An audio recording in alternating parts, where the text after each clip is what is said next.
ওমানের film industry এখনও প্রাথমিক পর্যায়ে থাকলেও দেশটির সরকার সৌদিকে আদর্শ মেনে বিনোদন জগতে বিনিয়োগের পরিকল্পনা করছে। জানা যাচ্ছে, বারকার একটি ফিল্ম সিটিতে $30 মিলিয়ন বেশি বিনিয়োগ করার ভাবনা আছে ওমান সরকারের। ওমান অবজারভার এক প্রতিবেদনে জানিয়েছে, সাংস্কৃতিক ও সৃজনশীল খাতে $31.2 মিলিয়ন তহবিল অনুমোদন দিয়েছে ওমানের ক্রীড়া, সংস্কৃতি এবং যুব মন্ত্রণালয়। এর আওতায় নির্মাণ করা হচ্ছে অত্যাধুনিক ফিল্ম সিটি। প্রকল্পটির সম্ভাব্য প্রভাব তুলে ধরে মন্ত্রণালয়ের প্রতিনিধি নাদের আল রাওয়াহি সংবাদ মাধ্যমকে বলেন, ফিল্ম সিটি শুধু স্থানীয় চলচ্চিত্র শিল্পকে উন্নত করবে না, বরং আন্তর্জাতিক প্রযোজকদেরও আকর্ষণ করবে। মধ্যপ্রাচ্যের অন্যান্য উপসাগরীয় দেশেও চলচ্চিত্র শিল্পে একই রকম সাফল্য দেখা গেছে। মধ্যপ্রাচ্যের সিনেমা বাজারের 30% দখলের দাবি করেছে সংযুক্ত আরব আমিরাত।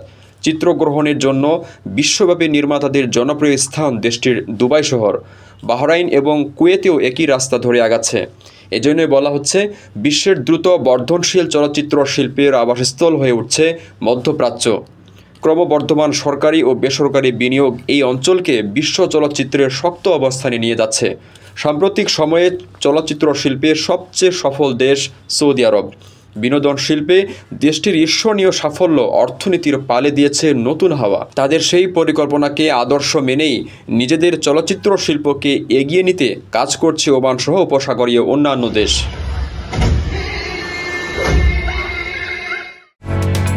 ওমানের সেরা রেট দিচ্ছে বাংলাদেশি প্রতিষ্ঠান গালফ এক্সচেঞ্জ। প্রিয়জনকে টাকা পাঠাতে আজই আসুন আমাদের যে কোনো ব্রাঞ্চে অথবা কল করুন স্ক্রিনে দেয়া নাম্বারে। গালফ এক্সচেঞ্জ, বাংলাদেশিদের প্রিয় এক্সচেঞ্জ।